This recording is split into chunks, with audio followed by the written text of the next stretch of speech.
Welcome, everybody, to the American Space Museum. I'm Marquette. We're so glad you're with us to stay curious today.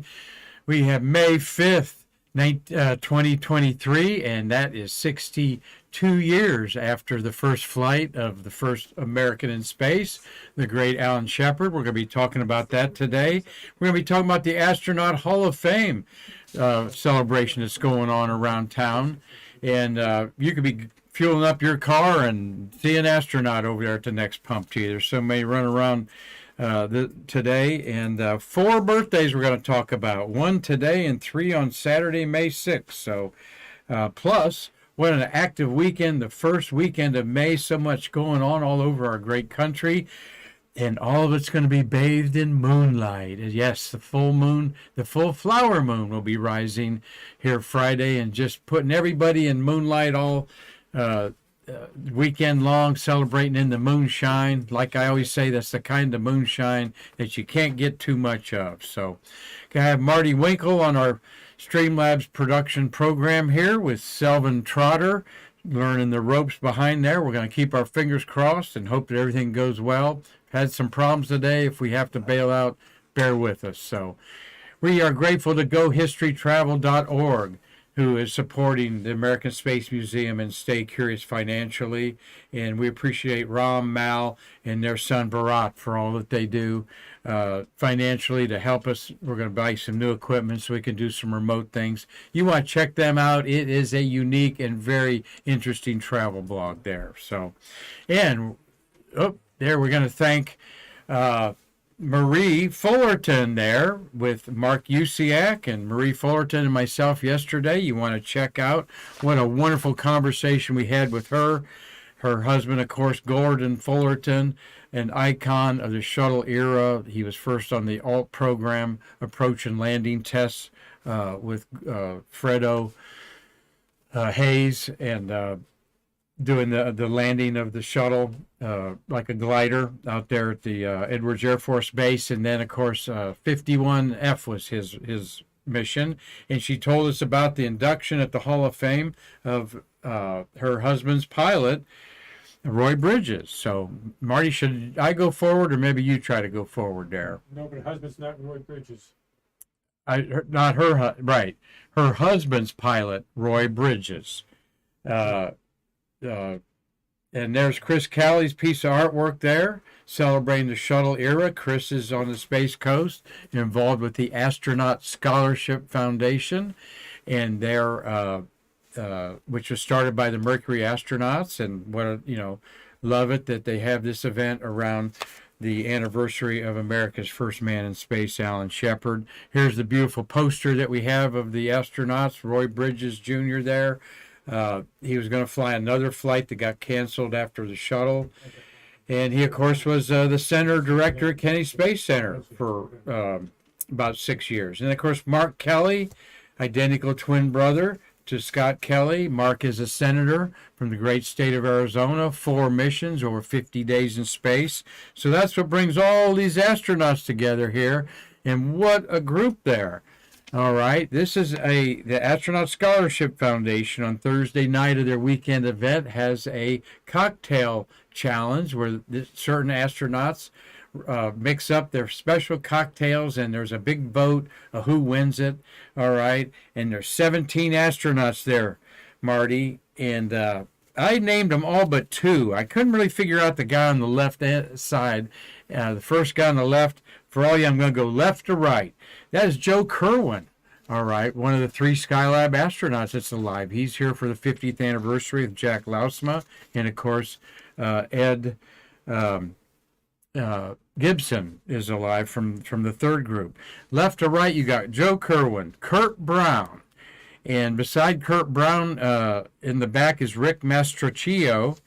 Kay Hires there in the front. Beside Kay in the back is Julie Payette, Canadian astronaut. She'll be at the Space Center talking starting Sunday. Rusty Schweikert is the oldest and the Apollo guy in the back there. He's 87. Right in front of Rusty is the Hall of Fame honoree, Roy Bridges. Bruce Melnick is behind Roy. Chris Ferguson's in front there in the green shirt. He won the challenge, I understand.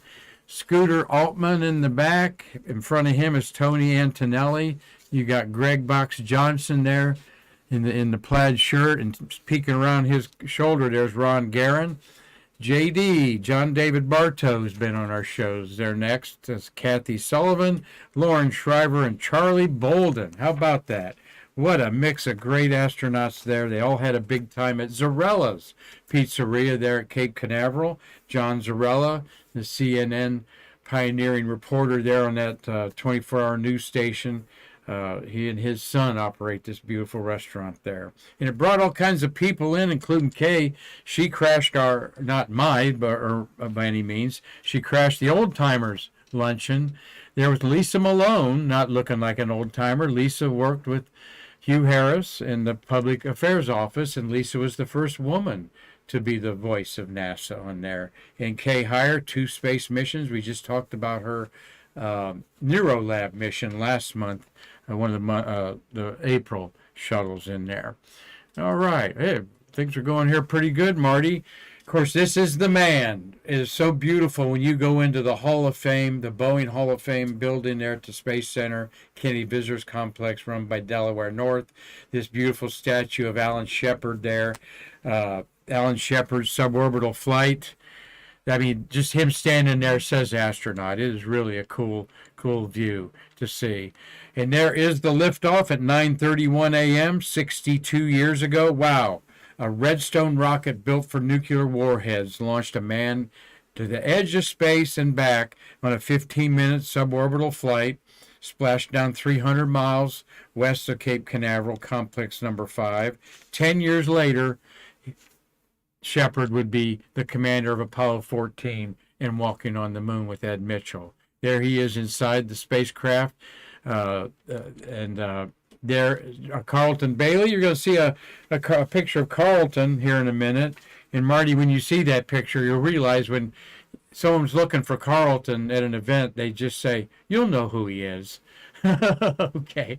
So love you, Carlton. What an autograph of Alan Shepard there at the Flight Crew Training Building Lunar Lander Simulator there. That's a rare shot of that. We miss our good friend Bob Pearson, who was one of the technicians on that. There is the jubilant Alan Shepard with Gus Grissom to his right and Deke Slayton on his left after he got safely on ground after that mission. Born in Derry, New Hampshire.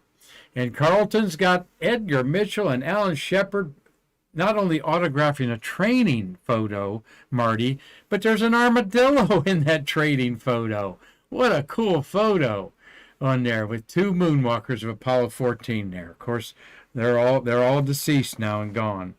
Well, let's see here. I think it's time to put on the birthday hat. Yep, it is. Put on my new, everyone was saying I needed a new birthday hat, so there's a different looking birthday hat with the astronaut pin there. And we're going to wish a happy birthday first to big 63 years old, to Doug Wheels Wheelock. Wheels is, of course, his nickname with the last name like Wheelock, born May 5th, 1960 in Binghamton, New York, but he grew up in Windsor, New York. The West Point graduate became the first U.S. Army officer to command the International Space Station in September 2010. He's still an active astronaut. He's got 15 days on STS-120 in Discovery in 2007. And as part of Expedition 2025, he spent 163 days in space. A lead spacewalker on 3 EVAs that fixed a leak on an ammonia tank, too, is quite a thing. There's Doug Wheelock up there in space having some fun. And we have another picture of Doug there. There he is. He is an astronaut, active astronaut for Boeing. He could fly on the Starliner. He's working on the Starliner system as we speak. And so happy birthday, 63 years old, to Doug Wheelock. All right. And the next birthday I have up there is a happy birthday to Dave Leesma. May 6th, tomorrow, Saturday, is a good day to be an astronaut. 3 are born on that day, all right? Like I said, Dave Leesma, 74. Japanese astronaut Chaku Mukai is 71, and Don Thomas is 68. Well, Dave Cornell Leesma was born May 6th, 1949 in Muskegon, Michigan. So he's a Michigander, an American engineer, mission specialist. He has 3 flights, 22 days in space, and there he is at his Hall of Fame induction as he's in the hall. I think there's over 110 astronauts in the Hall of Fame. Let's see. He has been in the political part of NASA. He flew on 41G, 28, and 45. All right. He's been responsible for the selection of 3 astronaut groups, overseeing the requirements and modifications of the T-38. So, happy 74th birthday to you, Dave Leesma. Muskegon, Michigan is his native hometown. And then we've got there's Mukai. Chauka Mukai was born May 6, 1952 in Gunma, Japan. She flew with Don Thomas, an Ohionaut that we're going to talk about here. So they share the same birthday and flew on STS-70 together in 1995. She has also flew 2 other missions, 1965. Oh, no, I'm wrong. She wasn't on that. I got her mixed up there. She was born, yep. Oh, she's 41G, 28, and 45. Okay. That's what Mukai was on. Got my notes mixed up here. And Don Thomas. There's happy Don Thomas. He was born May 6, 1955 in Cleveland, Ohio. One of at least 25 Buckeye Ohionauts. He's a materials scientist, astronaut, 4 space flights, 43 days in space. All right. STS-70 in 1995. 4 of the astronauts were from Ohio, and they made the 5th one an honorary Ohionaut. His book, Orbit of Discovery, is really a good one. It chronicles the 2nd flight. And also is remembered STS-70 as the woodpecker flight, because woodpeckers start eating up the foam on the external tank. There's Don with the Cleveland Browns helmet in the background there. Go Browns. You all know I'm from Ohio. And Marty, we've always enjoyed Don being out to Space Center. He's been out there a couple times this year already. And there he is with Carlton. Like I said, when someone says Carlton will be at that party, you'll know who he is. There he is, Carlton. That was over Christmas. And then Don was here just about a month ago on there. So one of the great astronauts. I think he prides himself on being in over 100 school rooms every year, always reaching out to the kids. Just a very personal guy. Marty, if you got something to say about him, please chime in on the USAC mic. But I know you've enjoyed talking to him a lot out there. So, okay. And that brings us up to the record-setting Endeavor. All right. There it is on the launch pad. Thank you, Tom and Mark Usiak, for sharing your photos so freely with us here. Here is a photograph that Don wrote to Carlton on the pad. Keep your eyes to the stars, and this is a unique photo that Carlton Bailey took because Hale Bopp is in the background there of the whole remote service structure and the stack out there at the pad. I'm not sure if it's 39A or B, but that is Hale Bopp, and what a nice thing for Don Thomas. And because Carlton was a launch photographer, he all the time's going out there and taking these astronauts photos of their missions 20, 30 years ago. Well, out of sequence, here is the handprints of the great Alan Shepard, whose mission we celebrate today. Only place in the world you can put your handprints on the great man out there at our Space View Park, where over 30 astronauts are out there. So, the Endeavor, all right, is quite an interesting patch as well as a mission. 31 years ago on May 6 was the maiden flight of the replacement orbiter for Challenger, and it was unique in 2 aspects. The spaceship was named by school children, and the mission performed the only 3-person spacewalk in the history of NASA's space age or any other space agency. The two flags above the Endeavor there are the schools that were the names were chosen. Endeavor was suggested by 1/3 of the participating school children in President George H.W. Bush's campaign to name the replacement shuttle for the Challenger.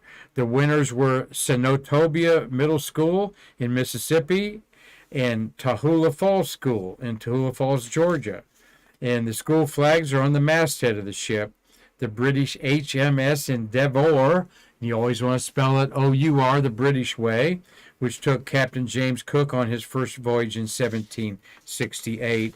And we've had other spacecraft named Endeavour, including the Crew Dragon 2 named their spacecraft Endeavour, and lunar module that was for Apollo 15 was named Endeavour. And I'm trying to think that LEM number off the top of my head's probably LEM 15 would be no, I mean Apollo 15's LEM was number 9 or 10. 10. Thank you, Marty. All right. There's a 9-day mission to retrieve an Intelsat, which failed to leave Earth orbit, low Earth orbit. They were going to put a new stage on it and launch it. They had a hard time getting it. Our good friend Bruce Melnick was on this flight. There's the walkout. In fact, Bruce says he designed the flag, helped design the patch. Kathy Thornton's in there, in that mix there. And led by Dan Brandenstein there. And that's Kevin Chilton, Rick Heeb, and Pierre Thoet, and Tom Akers did the 3 EVA walk. There's the beautiful blast off on a Hasselblad camera by the Usiak brothers. And flame away on their remotes there. Their remotes on with the Hasselblad camera.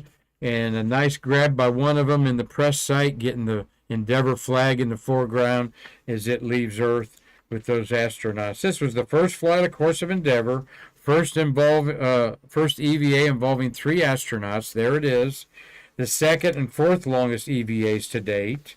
All right, 8 hours and a half and then almost 9 hours. The first shuttle mission to feature 4 spacewalks. And it was the first shuttle to use a drag chute on landing. All right, number 49. So a great mission, and love talking to Bruce Melnick about it. He's always loves talking about looking out the window. He said he didn't take this picture that Kathy Thornton probably took the picture on there. So, but he was watching that going on. Well, we come to Stay Curious, where we're going to talk about what's up in the sky. The moon is going to be rising tonight as the sun sets. That's a full moon, and you're going to be seeing it all over the fruited plains. It is called the flower moon in the Farmer's Almanac. Native Americans and all kinds of people around the world notoriously called the May moon the flower moon. Duh, the world's coming alive. Flowers are everywhere. You might even see a ring around the moon as ice crystals forming, as we have all these inverted layers of cold and warm air clashing across America. You're likely to see a beautiful ring around the moon. It's always a radius of 22.5 degrees or a 45-degree diameter there, caused by the same kind of looking ice crystals. They're rectangular with all kinds of sides on them, and the sun can also have a solar ring around it there. And Native Americans would count how many stars are inside of the ring, and that would be how many days until it might rain or something like that happen. An opportunity for photographers to sharpen their skills. One of my favorite moonshots I've taken over the years. I remember actually seeing that as I was going down the road. Made a U-turn to go around and said, I'll never see that again. I need to take that picture. It's in my mind with the moon there. And I never have seen it again. So everybody imagines different things in the moon, from a rabbit to a bison to a man in the moon to a squirrel. Carlton, there's your squirrel in the moon over there. But of treasures from our 6 Apollo landings in 1969, 70, and 71. In fact, the Armstrong Museum has found something even maybe more valuable than a moon rock to display. An egg. Okay, so, well, we got a lot going on this weekend. So many cool things that are happening the first week of the May. You've got the Astronaut Hall of Fame induction. Oh yeah, there I am, always trying to steal a moon rock. Ha ha ha. In there, you got the Astronaut Hall of Fame induction. You got the the full moon rising, and I'm not looking at my notes here. Yeah, there we go. Before I wind up with the end of the weekend here, you might be lucky to get a moonrise like I did, from Earth there. But that's the back side of the moon that a lot of people think is dark side, but that's about the new moon phase looking on the surface of the Earth. Now, to set up a great weekend ahead, the Kentucky Derby is tomorrow, the 149th running of the Kentucky Derby. Hope they have good weather. And, of course, many of you are going to be up with your tea and crumpets and all your British things to see the coronation of King Charles and Queen Camilla, and that's quite an event, Marty. 70 years ago is the last time this happened, with Queen Elizabeth being ascending to the throne in 1953, and we've got a couple stories about that, about King Charles when he was just Prince Charles. One is that the people that were, yes, he has a NASA connection. Here he is talking to Fred Hayes and Gordon Fullerton, whose wife was on yesterday, talking about this event. She said that he went out there in 1977 at the final landing of Enterprise during these alt tests, approach and landing tests, so critical to certifying that this 20-ton spaceship would land like a glider. And there he is talking to Fredo. He was very interested in everything. Some of the Bob Seek was out there and was talking about it at the luncheon we were at the other day. And I'll show you a picture of Bob talking with John Tribe here in a minute about the king. He was at John Tribe was actually at the Queen's whatever they call it, ceremony, coronation. Happens so infrequently I can't remember the words, Marty. And he was not only out in 1977 seeing the shuttle up close, he then visited Kennedy Space Center. Oh, I don't have that one. Oh, there we go. I have that right there. In 1990, he came to Kennedy Space Center to see a launch, and there he's talking to Mike McCully, who was a USA president, United Space Alliance president at the time, but he's got his flight suit on because he was the pilot of the mission beforehand, STS-34, that released Galileo. I'm pretty sure he's not president of USA at that time. I made a mistake there. He didn't, but he was later on. But there's Mike, great friend of our museum, lives around the Space Coast here, talking to the Prince Charles in 1990, and here he's ascending to the throne. Now, here is John Tribe. Look at the T-shirts, John. John is a British imported rocket scientist during the Apollo era. He worked for North American on the command module. He's an expert at those hypergolics, and there he is talking to Bob Seek. Okay, Vicky's is talking to him on the left hand there, beside there. Vicky and her husband Wayne. Their last name eludes me there. Sorry about that. But there, John is telling us that he was at the inauguration, the coronation of Queen Elizabeth 70 years ago in 1953. All right. And Steve Hammer is watching today with bated breath. Hey, Hazel.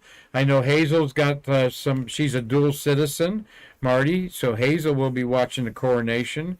Bill Whiting. Hi, Bill. Good to see you today. Gary Gerald, working hard, I'm sure. Our favorite farmer in Georgia.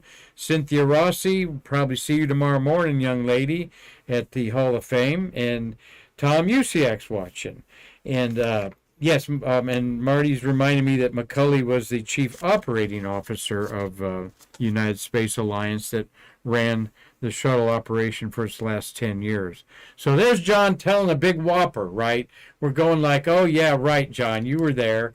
And he's a very young looking 87 years old, okay? But there he's got King Charles III t-shirt on there. I love it. Bob Seek's going, sure. So John Tribe sent everybody at this luncheon that we do once a month an email, and that email had this attached picture. And it says, Marty, I showed you that dot is in the upper left-hand corner. To back up the story I told at lunch, me being at the coronation of Queen Elizabeth II in 1953, says the great John Tribe, I'm one of the heads on the left in the back row below the red dot that Marty's featuring right there in the front of the blue backdrop. 17 years old with a career plan in the RAF until I failed the medical. No thoughts of space back then, but 4 years later, Sputnik, and my goals expanded. And John was a real treasure to everybody here on the Space Coast, not only as a space worker, but as a great friend of our American Space Museum. So thank you for sharing that picture, John. We believed you. All right, but what a picture. Oh, my gosh, that was so cool that he can say he's 17 years old right there in front of that fence there. So this is King Charles III. I thought you'd all like to know what the other Charles I and II looked like, all right? So come on, King Charles, let your hair down a little bit there. Get up with your old, your mentor kings there from the days of old. But boy, I'm going to tell you, when I saw this picture, Marty, all I could say to myself is, boy, it's sure good to be king. Okay, does he look like one cool cat or what? There, he's waited literally a lifetime for this moment. And his beautiful mother, Queen Elizabeth, was so dignified and beautiful in that. So we wish the Brits well on their festivities. And as one of the colonies here, we say, I gave you 3 cheers, long live the king. Okay, so. Well, thank you, everybody, for being part of Stay Curious today. Thank you for letting us rewind it there effortlessly once we do it the second time. And not sure why, but thank you, Selvin, for being here and being tutored by Marty there. And a great job, Marty, to get us out of a jam there. Appreciate that. And again, watch Marie Fullerton's conversation with us on Stay Curious yesterday. It was really fun, a family album story about her life with Gordon Fullerton. So everybody, thank you for supporting our museum and all of our staff here. Thank you for helping us do Stay Curious and all that they do, led by Karan, Conklin, our executive director for the past 5 years. She's been involved in the museum 20 years, and we've got a lot of great mojo going on thanks to you wanting to stay curious with us. So until next week, I'm Marquette saying I can't wait to see you again to bridge the space between us.